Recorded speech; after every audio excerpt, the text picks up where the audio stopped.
take the clicker. Like, not a behind the podium guy. I'm not a behind the podium guy. Good morning.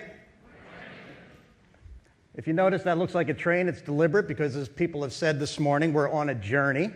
And Dr. Merlino asked me to really talk about one part of the journey, making not just the role of the Chief Experience Officer, but the case for the Chief Experience Officer. Now, we know that this is serious business, but frankly, I'm not a serious guy, okay? And you've been sitting for an hour and a half. And so what I'd like you to do, and this kind of goes with the Let's Move It initiative at the Cleveland Clinic, I'd like you to get up. We have a little bit of an introductory song. For some of you boomers may know the lyrics, so let's get started. Wonder if hell I knew which hospital would choose. CMS states that I know there's more than that. It took me by surprise, I must say. I found out yesterday. I heard it through the grapevine. What hospital was just fine? All right, I heard it through the grapevine. You know, I was just about to go online, honey, yes I was. Talked to a friend of mine. His dear old mom was hospitalized. A former patient, a pastor, gave me info to decide faster. When the weight's on you to choose, talk to others who have been through. When you hear it through the grapevine, you'll never go in blind. That's right, heard it through the grapevine.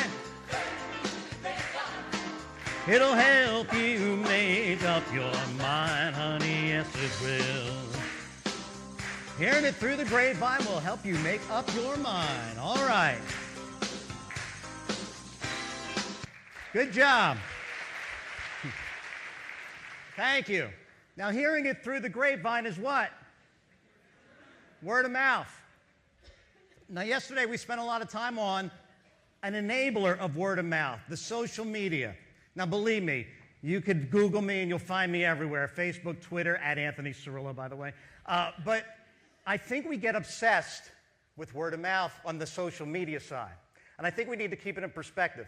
You know, I just read in a marketing professor's article, 64% of word of mouth conversations today are still face-to-face, okay? But yet we put so much. So let's just keep it in perspective a little bit. You know, 40% of word of mouth conversations are around healthcare. And they're done by that coveted demographic, the baby boomer woman, right? That coveted demographic we all want.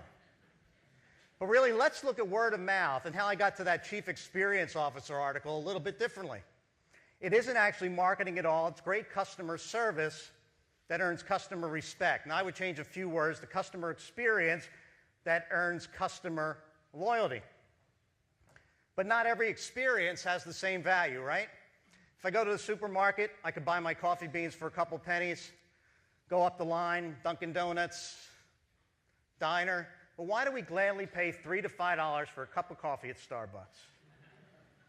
Of course, if I had more time and go around the room, you'll say, well, of course, Anthony, it's the experience.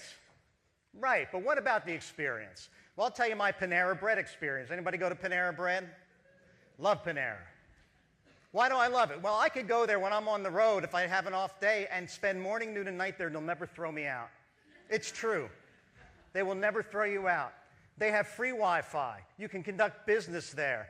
The meals are pretty healthy, and I don't perceive that I'm paying any more for the value, and I gladly pay it. So the value of experiences, it really gets to the fact that brands have functional benefits. Car gets you from point A to B. If we just bought it for that, we would have stayed with the Ford, all automobiles are black. But we buy for a lot of emotional reasons. And in healthcare, when we're looking at quality and value, a lot of times what we do is we measure quality by metrics. Mortality data, central line infections, go down your list. The customer looks at total experience. If you read Fred Leeds, If Disney Ran Your Hospital, you're preaching to the choir.